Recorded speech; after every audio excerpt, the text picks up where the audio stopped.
Yeah. So that noise problem, if it happens, let me know.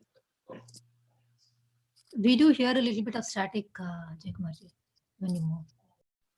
Shruti Smriti Purananam Alayam Karunalayam Namami Bhagavatpadam Shankaram Lokashankaram Shankaram Shankaracharyam Keshavam Badarayanam Sutra Bhashyakritau Vande Bhagavantau Punah Punah Ishvaro Gururatmeti मूर्ति भेद विभागिने व्योमवत् व्याप्त देहाय दक्षिणामूर्तये नमः सदाशिव समारंभां शंकराचार्य मध्यमाम् अस्मदाचार्य पर्यन्तां वन्दे गुरुपरम्पराम् ॐ सहना भवतु सहनौ भुनक्तु सह वीर्यङ्करवावहै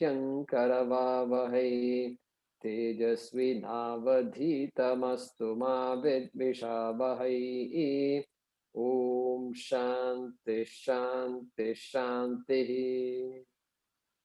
ॐ पार्थाय प्रतिबोधितां भगवता नारायणेन स्वयं व्यासेन ग्रथितां पुराणमुनिना मध्ये महाभारतम् अद्वैतामृतवर्षिणीं भगवतीम् अष्टादशाध्यायिनीम् अम्ब त्वामनुसन्दधामि भगवद्गीते भवद्वेषिणी यं ब्रह्मा वरुणेन्द्ररुद्रमरुतः स्तुन्वन्ति दिव्यैस्तवैः वेदैः साङ्गपदक्रमोपनिषदैः गायन्ति यं सामगाः ध्यानावस्थिततद्गतेन मनसा पश्यन्ति यं योगिनः यस्यान्तं न विदुःसुरासुरगणाः देवाय तस्मै नमः देवाय तस्मै नमः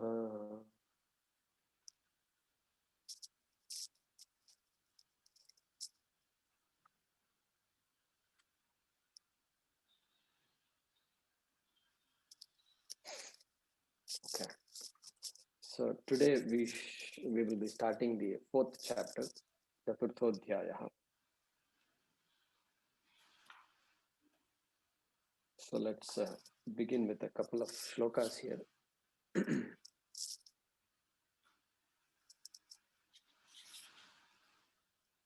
Prasad, Gurujar.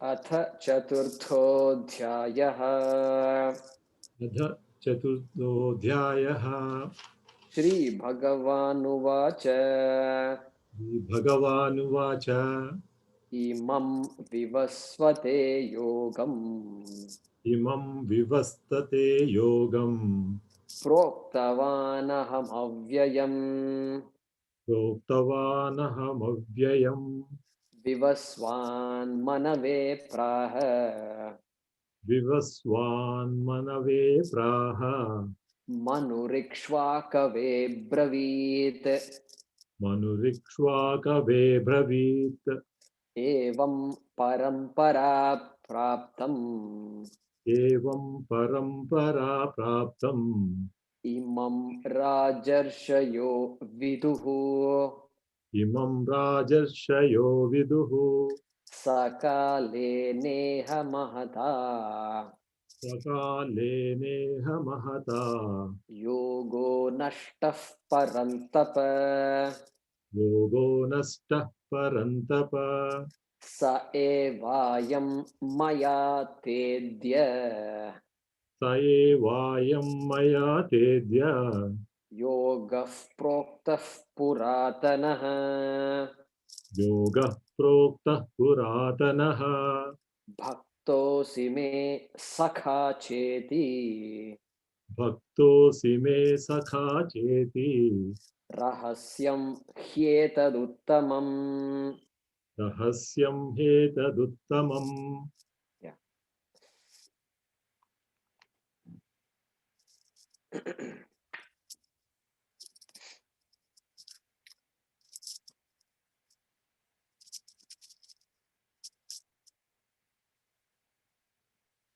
So Krishna had taught 2 chapters, at least according to us, 2 chapters. Second chapter, Jnana Yoga. Third chapter, Karma Yoga. So we now see the place these 2 yogas have in our lives. At least we have an idea. We got an idea. Lokesmin Vividha Nishta Pura Prokta Mayanaka. Jnana Yogena Sankhyanam Karma Yogena Yoginam, he said in the 3rd verse of the 3rd chapter.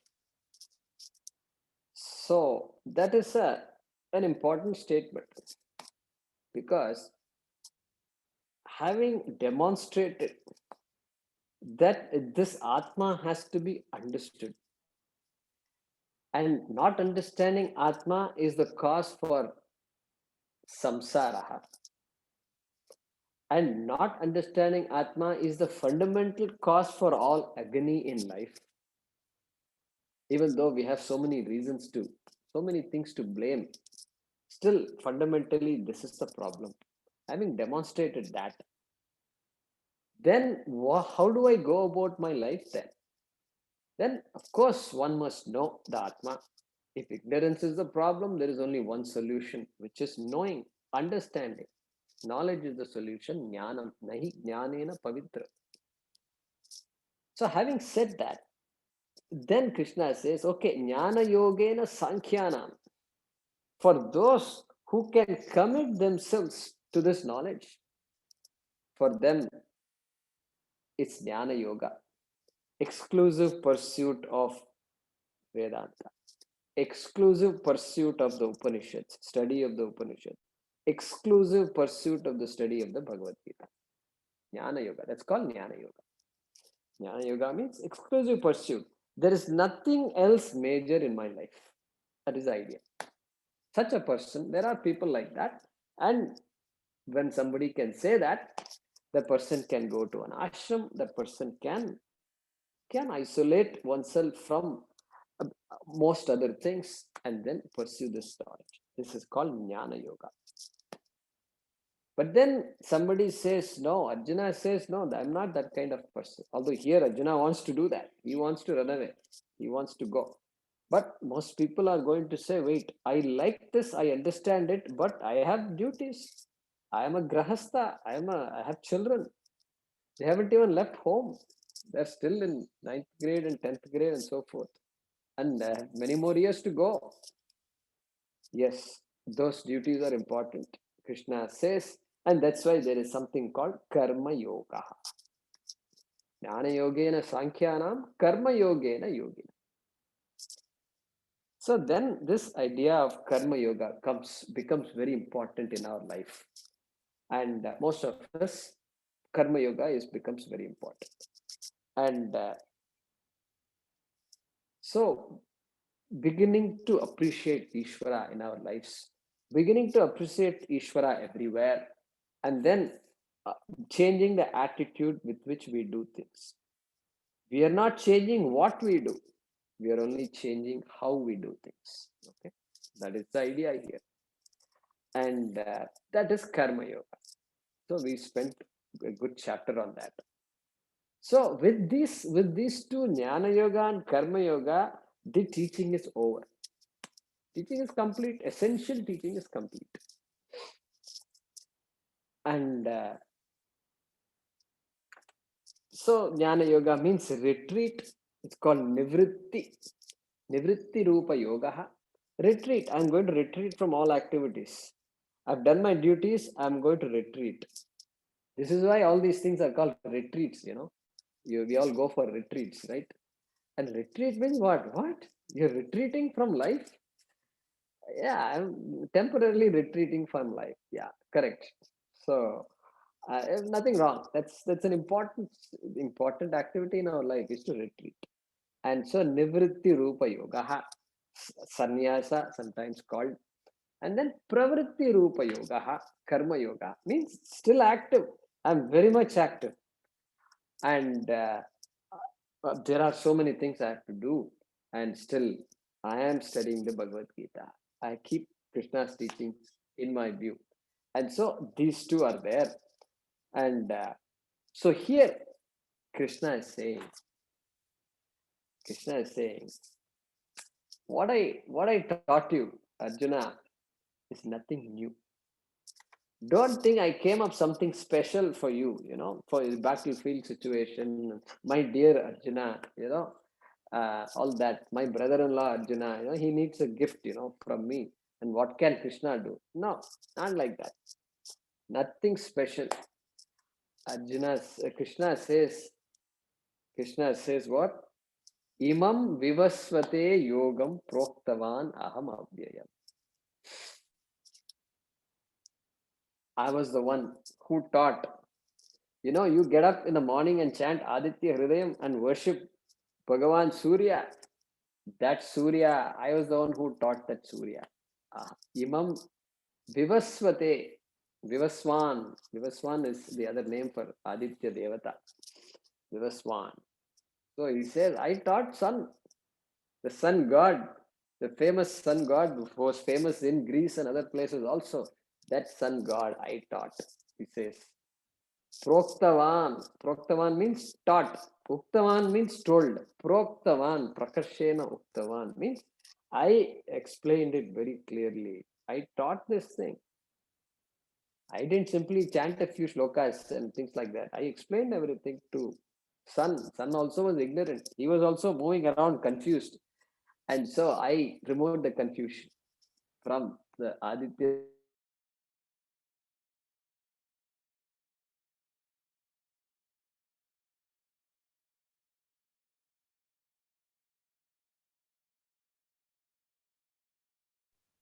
Okay, am I audible? Yeah, okay. So I was the one who taught this Aditya Vivaswan. Okay. Proktavan taught aham, aham Proktavan. To whom? Vivasvate, to the sun god. And what did I teach him? Imam yogam.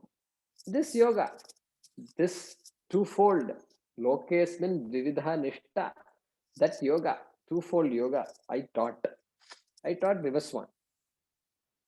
And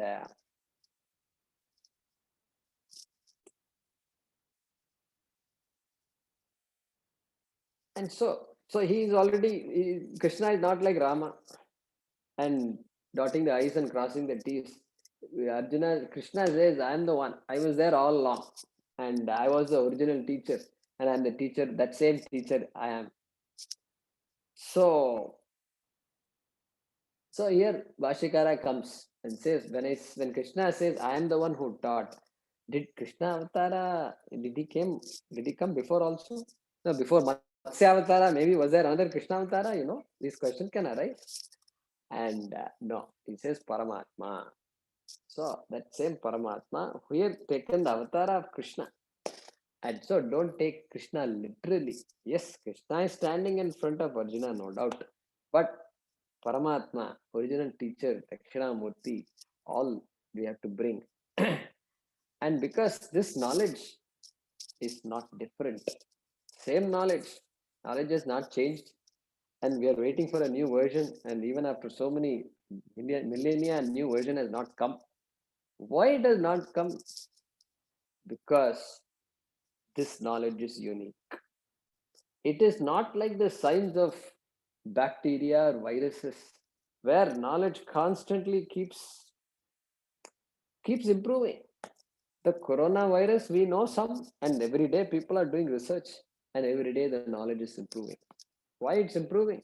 Because that's the nature of knowledge. Objective knowledge of object will always change. We may go back and correct what we know also. That is also part of that improvement. And then we come up with new things. What we thought about the virus, some people say this virus. One group of scientists in Europe said, no, this virus doesn't spread like the way we've taught. We've taught there is no need for a mask and there is no need for this and no need for that. Like that, scientists talk, which means there is a debate still going on, and precautions are advised, and the clarity about how this virus spreads is still part of research. It's still ongoing, and of course, it's good to be safe, no doubt. And so, like this, every piece of knowledge improves. Ophthalmology still improving. Students are doing research, getting PhDs. Why they should get PhDs? Because we don't know everything. We don't know everything, period. It's a small part of this small body in this big, large universe. Still, so much research is going on. So that knowledge keeps improving. But here, the knowledge is Atma Purnaha. I am Purna. I am full. I fill up this universe. The universe is not separate from me. And I am the cause of the universe also. Now, what are you going to do with this knowledge? You can't improve this anymore. Aham Purnaha, if the word Purnaha is used, then beyond that, there is nothing, no last word. Only thing they can do is do some research and say, this doesn't make sense. This doesn't make sense. Something is wrong with it. Okay, go ahead and do that research. But they can't improve on that anymore. You're bigger than the whole. Nobody can come and say that. If somebody says you're bigger than the whole, then I will go and tell him, you have a hole in your head, I think. You need to check. There's nothing can be bigger than the whole. Okay, that is what we can say. Okay, so that's the big difference between the knowledge that Krishna is talking about and everything else we have learned so far. And so no improvement is possible. And this is about Atma. And it's a statement of fact. So if somebody says the atmosphere has air, piece of knowledge, the air is composed of oxygen, nitrogen, and a few other gases. Fact. Oxygen means what? Oxygen molecule has 2 oxygen atoms, O2, and it is important. It's required for the respiration of living beings. Okay, animals maybe. And then oxygen comes in, carbon dioxide goes out. What is carbon dioxide? Carbon dioxide is 1 carbon atom and 2 oxygen atoms. All these are facts. Nobody can change these facts. And it's a fact. And it's not a promise, it's a statement of fact. Okay. So, 2 things come to our mind when we make a statement like this. It's a fact means it's something that is already out there. I did not create that knowledge. We can say so-and-so scientist invented oxygen, invented carbon dioxide. All these Priestley and all these names are coming to my mind now. But you can say that scientist discovered oxygen, but he did not create oxygen. He did not decide to put 2 atoms together and then make this oxygen molecule. It was always there. Knowledge always is. Knowledge always is. It just happens to not be available to the human intellect. And the human intellect, therefore, goes on thinking, doing research, investigating, and then more knowledge becomes available to us. But knowledge is never created. Okay, we've seen this before. And here, another beauty about this is there are many religious ideas that are there, and many religions promise something. They say that if you die as a so-and-so Christian or a Muslim or a Tao or whatever, you will be promised a place in heaven. You will be right in front of God. You will sit next to God. You will be in heaven. Forever you will be in heaven. Now, We don't have anything against that statement. We can write a big commentary on that. But it's a promise. Please keep that in mind. It's a promise. Because after death, the fellow who told you that statement, you can search for him, but you can't find him. Because that fellow has not died yet, okay? And you have died before him, okay? Then what do you do? And you can't look around for this man. Where am I? I'm somewhere in the wilderness. You said I will go to heaven. What happened? You can't argue with that fellow. And so it's a promise. You're welcome to believe it, but it's a promise. Here, Krishna is not making a promise. There's no promise. The statement of fact is being made, like about oxygen and water and all these things. The statement of fact. But the only difference is knowing that oxygen is two oxygen atoms is one molecule of oxygen. Knowing that or not knowing that need not impact my life. I may know certain things and I can survive with that knowledge. It's meant for my survival. Maybe I love to learn and newer things, and so I study more and more. I invent, I discover. But fundamentally, it doesn't change me. The scientist is intellectually advanced. It's a great thinker.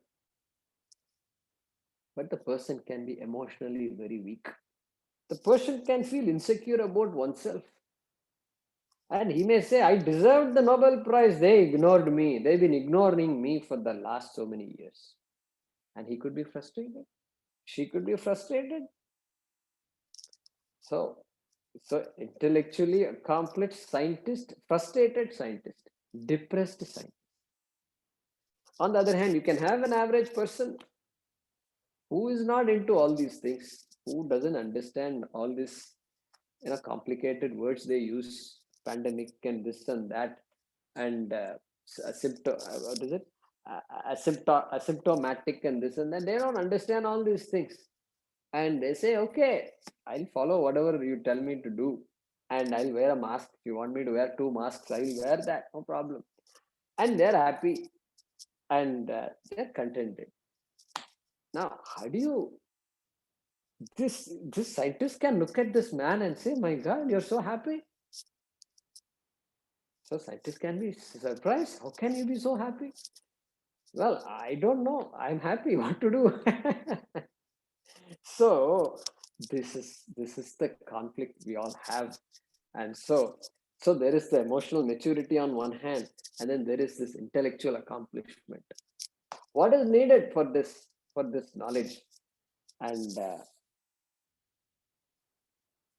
And here it is a bit tricky, and we need some basic intellect needed to understand any piece of knowledge. Some logic has to be appreciated, but beyond that, we don't ask for any big accomplishment. Vedanta is talking about a statement of fact that does not require a PhD, that does not require one to have lived so many years, that does not require one to have a beard, a gray hair. Gray hair not needed, but gray matter, it's a little gray matter may be useful to have, okay, but not gray hair, okay, not required, not a requirement. So that's the beauty of this knowledge, and because of that nature, no knowledge belongs to anybody. By the way, no knowledge belongs to anybody. Even though people and companies patent knowledge, that is okay. That is just a way of protecting intellectual property, but really doesn't belong to anybody, because knowledge is what is. What is Ishvara. That's our view. And therefore, you can't patent Ishvara. Don't try to patent Ishvara. And Vedanta, somebody patents Vedanta. How is it even possible? How will it look like? Somebody patents Vedanta and says anybody who teaches Vedanta should get a certificate from that institute. I don't know how that will work. So that knowledge always is, knowledge is Ishvara, and it doesn't belong to any person. Therefore, here Krishna is saying, Imam Vivasvate Proktavan. I taught. Anybody, I talked to Vivaswan. And then he also mentions this Sampradaya. Sampradaya means this knowledge, like any knowledge, it has to be taught. All human beings are born ignorant. And so everything we learn from somebody or the other. Everything. And this Atma Vidya also no different. And the teaching tradition is even more important. Even more. And so there's no need to talk about a Sampradaya. But here Krishna is talking about that Sampradaya. What does he say? Imam vivasvate yogam proktavan aham. And of course he introduces a word here. It's called avyayam. Avyayam. Avyayam means that which does not decline. Does not decline. This knowledge does not change. No new versions possible with this knowledge. Avyayam yogam proktavan. Look at that. No, not possible for anybody to improve, or not possible for anybody to negate also. Both are not possible. So avyayam, look at that. And then what about, after that what happened? Vivaswan manave praha. That Aditya Devata taught Manu. Manu, the first king, Manu, according to our tradition, the creator of all laws for human beings. That person, Manu, after whom we get the word Manushya.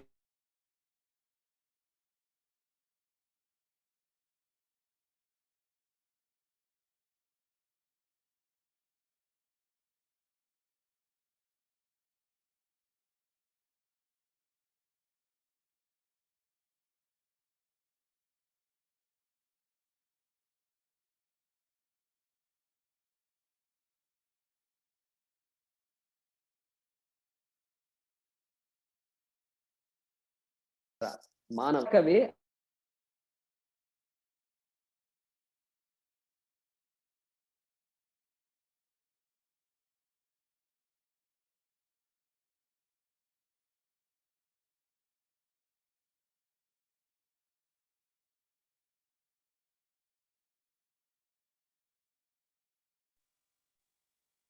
Okay. So I hope all of you can hear me now. Okay. So I was talking about Manu. Manu, the first king, the first lawgiver, the first person who helped human beings live a life. And that Manu was taught by Vivaswan, and Manu taught Ikshvaku. Ikshvaku. So the Surya Vamsha is there. And so Ikshvaku, Rama's ancestor, Ikshvaku. Ikshvakave Abravit. Manu taught Ikshvaku. So that Sampradaya is given. And then second shloka. Evam parampara praptam imam rajarshayo viduhu. Evam parampara, this Sampradaya, this parampara, praptam, this Sampradaya that was there. And these kings, Rajarshayoho, these kings and rishis, the sages, they all knew this knowledge from this parampara only, my dear Arjuna. And Saha means what? Saha Yogaha, Saha Yogaha, Nashtaha, Saha Yogaha, Nashtaha. Imagine Krishna saying this. That knowledge has declined. That knowledge is lost. Nashtaha. By what? Kalena. Mahata Kalena. In this passage of time, that knowledge has been lost, he says. Krishna says, can you believe that? For Krishna to say this statement. And that is a very hard thing to take. And so, here, Shankaracharya comes to a rescue. He says, knowledge can never be lost. Knowledge is always there for anybody to know. How can knowledge be lost? Not possible. What is possible is that people who are supposed to know this, they are not paying attention. Their minds are all scattered. They are busy doing this and that and getting caught up in this samsara. And so Bhashikara, Shankara uses some words. You know what he says? Let's see here. Let me read that part here. He says,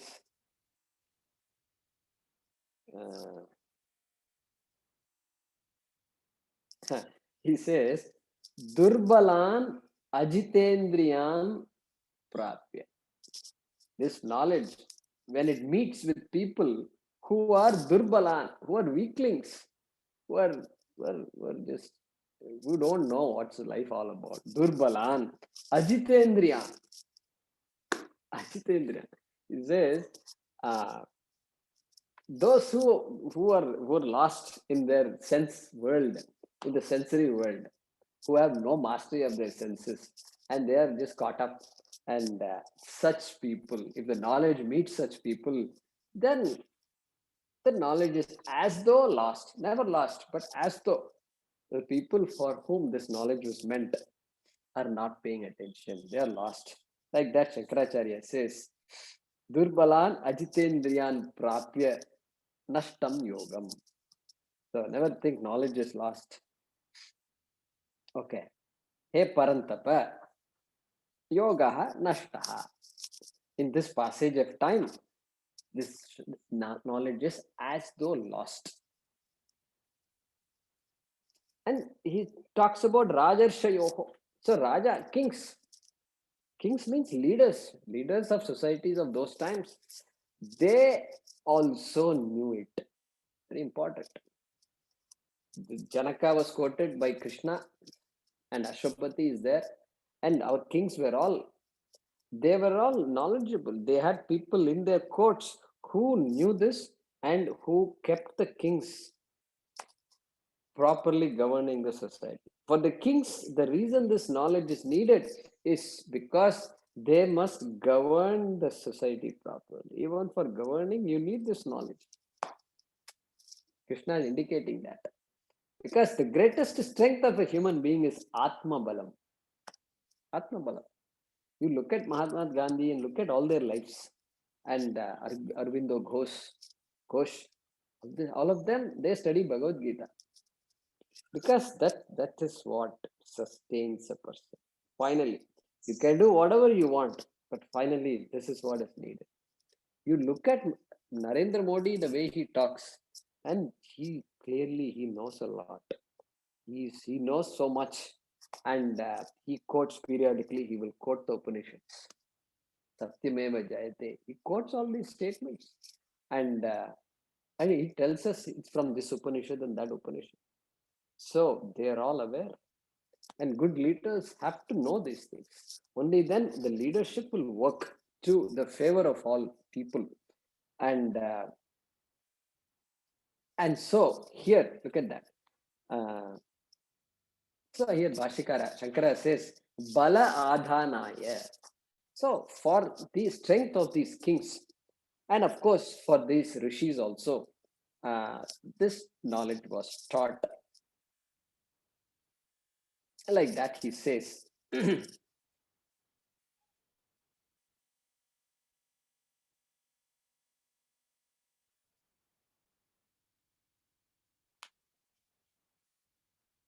And even during Arjuna's time, there were many rishis. There was Durvasa, there was Agastya, there was all these rishis. They were all wise people. They were jnanis, and even Arjuna knew some of them. And so now Arjuna is going to think, why did I not know this? How come? Yes, I understood what you said. I think this is amazing, and it's time for me to know this. But how come I missed it? How come I missed it? That's going to be the question that Krishna anticipates probably. And so Krishna is going to respond to that in the third shloka. But let's look at the translation of these two slokas first. Shri Bhagavan said, Shri Bhagavan Uvacha, I taught this. Aham imam proktavan. I taught this. imperishable yoga. Imperishable yoga. So avyayam yogam to Vivaswan, Vivaswate. I taught this imperishable yoga to Vivaswan, comma. Vivaswan taught it to Manu. Vivaswan manave praha. And within brackets, and Manu taught it to Ikshvaku. Manuhu Ikshvakave abravit. Next shloka. Handed down from generation to generation in this way, evam parampara praptam,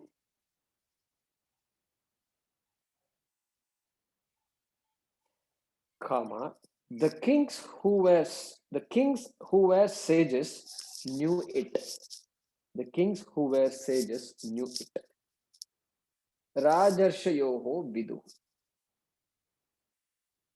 So you can say kings who were sages, or the kings and the sages knew it. Full stop. Within brackets, but with the long lapse of time, mahata kalena, with the long lapse of time, comma, Arjuna, the destroyer of foes, enemies, the destroyer of enemies, parantapa. But with the long lapse of time, Arjuna, the destroyer of enemies, this yoga has declined in the world. In this world. This yoga has declined in this world. Iha yogaha nashtaha. So I taught this imperishable yoga to Vivaswan, comma, Vivaswan taught it to Manu, comma, and Manu taught it to Ikshvaku. Full stop. Handed down from generation to generation in this way, comma, the kings who were sages knew it. Full stop. But with the long lapse of time, Arjuna, the destroyer of enemies, this yoga has declined in the world.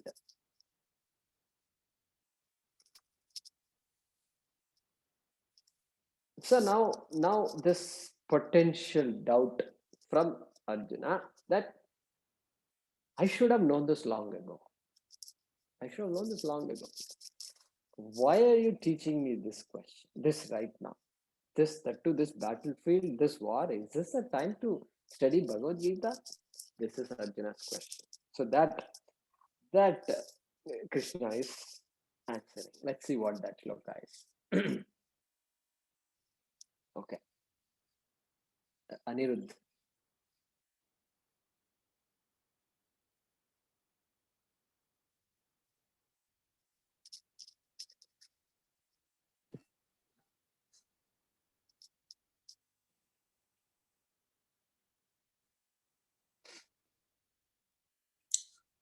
Okay.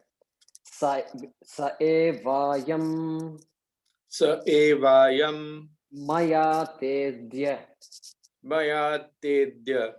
yoga proktah puratanaha bhaktosi me sakha cheti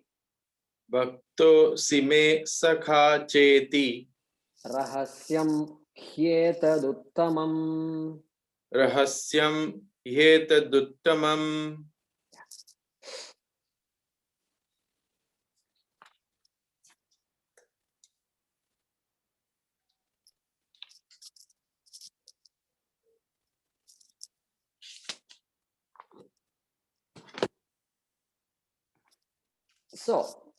So we have to here bring back that idea that Perhaps Arjuna was not prepared.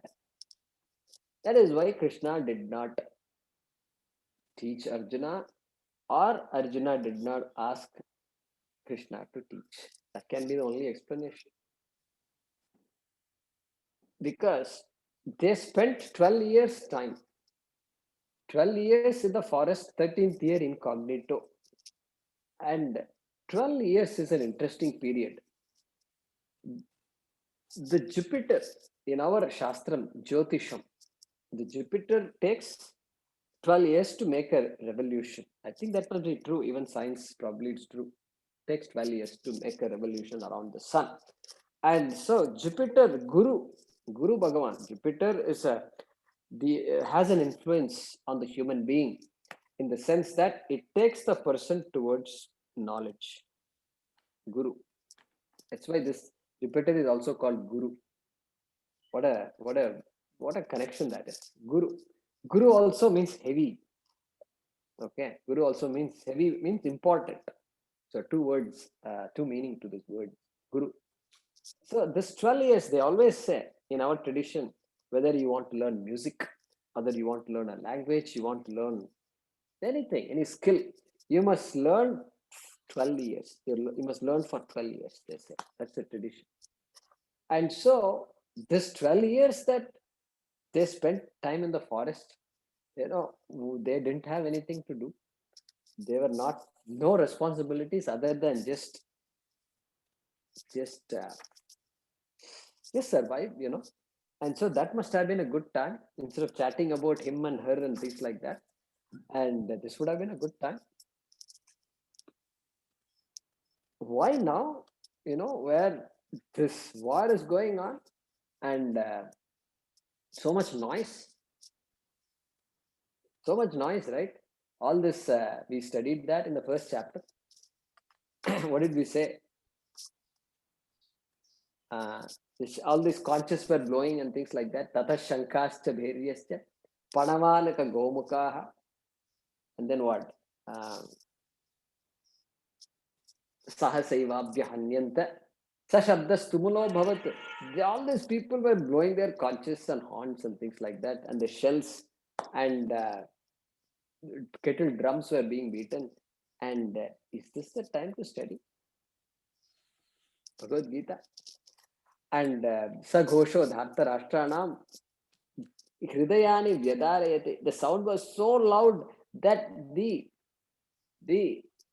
hearts of all these Kauravas were shivering. Like that, Sanjay was reporting. And is this the place to study Bhagavad Gita, that too? Where you need a quiet place to sit and really mull over all these topics, all these ideas. But then that seems to be the irony. That is the irony of this whole thing. Unless there is a conflict, a serious conflict that people experience, unless we are torn apart, as it were, it seems like that, and various and between between the tragedies that happen in life, it makes us ask the basic questions, fundamental questions. And so it looks like it. We can only make an inference here. The Shastram doesn't say you must struggle in life in order for you to study Bhagavad Gita. No, it doesn't say all that. It says, what is Adhikaritvam? We studied Vivekam, Vairagyam, Samadhi, Shatka Sampakti, and Mumukshutvam. These are the qualifications. Nowhere it says you must struggle in life, you must have had many traumatic experiences. No, it doesn't say all that. You must have only Viveka and Vairagya. Dispassion. So it looks like only through traumatic experience we gain the dispassion. It looks like. And so Arjuna also, he had all kinds of ideas and suddenly he's confused when he's asked to shoot his own guru. And that one event was enough for him to ask Krishna to be his teacher. And so that's important. That's important. He chose to learn. Arjuna chose to learn now. The teaching is always available for anybody at any time. And so here he says, saha eva ayam maya te adya yogaha proktaha puratana. First, Krishna is saying, hey, what I'm teaching you is not new. Puratanaha, yogaha puratana. It's very ancient. It's not new. And Swamiji here makes a statement, no knowledge is new. If you make a statement like this in your company, you know what kind of response you get? No knowledge is new. You can never invent anything. Knowledge always is. We go back to the same thing. So here Krishna is saying, even this Brahma Vidya is Puratanaha, Puranaha. बहुत पुराना है ये, बहुत पुराना है. And that which I taught you is ancient, and which I taught you today. And Bhaktaha Asi. You are my devotee, Bhakta. And you're also my friend, Sakha. Sakha is masculine gender, not feminine. So you are my Sakha. You are my friend also. So you can be my devotee, but how many people can say you are my friend and devotee? That's a rare combination. And so Arjuna is in a sweet spot there. And Rahasyam, Etad Rahasyam, Uttamam Rahasyam. This is a secret. And not an ordinary secret, not the type of secrets that you all share with each other. No, not that kind of secret. Uttamam Rahasyam. Etad Uttamam Rahasyam Maya Proktaha was taught to me. Like that, he says.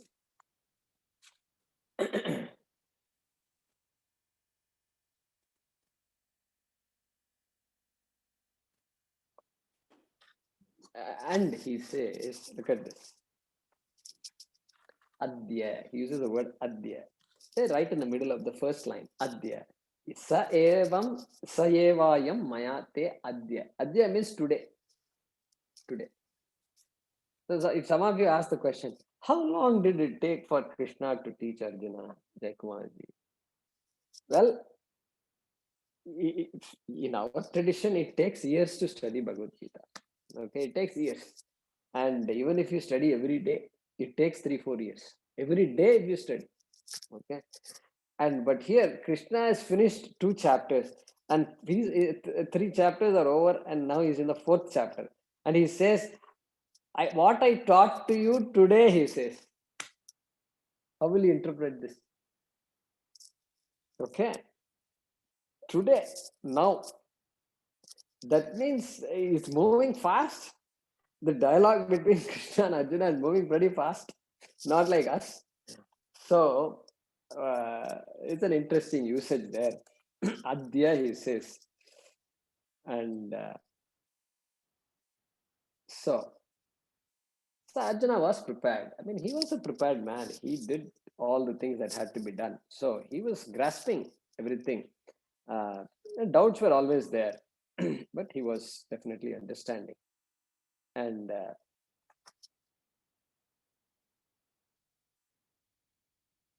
so that here Swamiji makes a statement I wanted to share with you.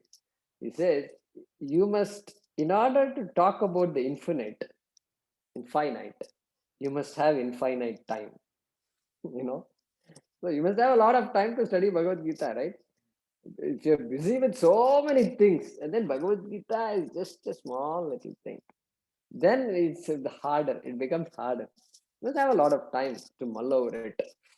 But that also is not true, because you can give a lot of time to it only when you give little time to it. When you give little time, and then that little becomes more and more and more and more. So that is how we all come to this knowledge. And so with that said, a couple of more things to mention here, but we can conclude here by saying that, hey, I'm teaching, even though Krishna did say it here, hey, there is a time for everything. It's not like I withheld this knowledge from you. And there is no need to withhold this knowledge. It's not like it's not like anyway. So far, nobody has gotten a Nobel Prize for this teaching this Vedanta. Nobody, no Swamiji was called by the United Nations or by the Nobel Peace Prize Committee saying, no, this is the greatest thing, and we are going to give you Nobel Prize. It didn't happen, and neither it is going to happen. Also, I think. And why should the Nobel Committee worry about this? Need not. So therefore, there is no such thing going to happen, and so this knowledge will people who love it will come to it, and the knowledge will be given, that will be taught. So that's what he's saying here. Bhaktosi me sakha cheti rahasyam hetad uttamam. He just says that and leaves it at that. So we will continue this discussion next class and conclude it. We need to talk a little bit about this particular Brahma Vidya. Okay. Om Purnamadah Purnamidam Purnat Purnamudachyate Purnasya Purnamadaya Purnamevavashishyate. Om Shanti Shanti Shanti. Harihi Om Shri Gurubhyo Namaha. Harihi Om.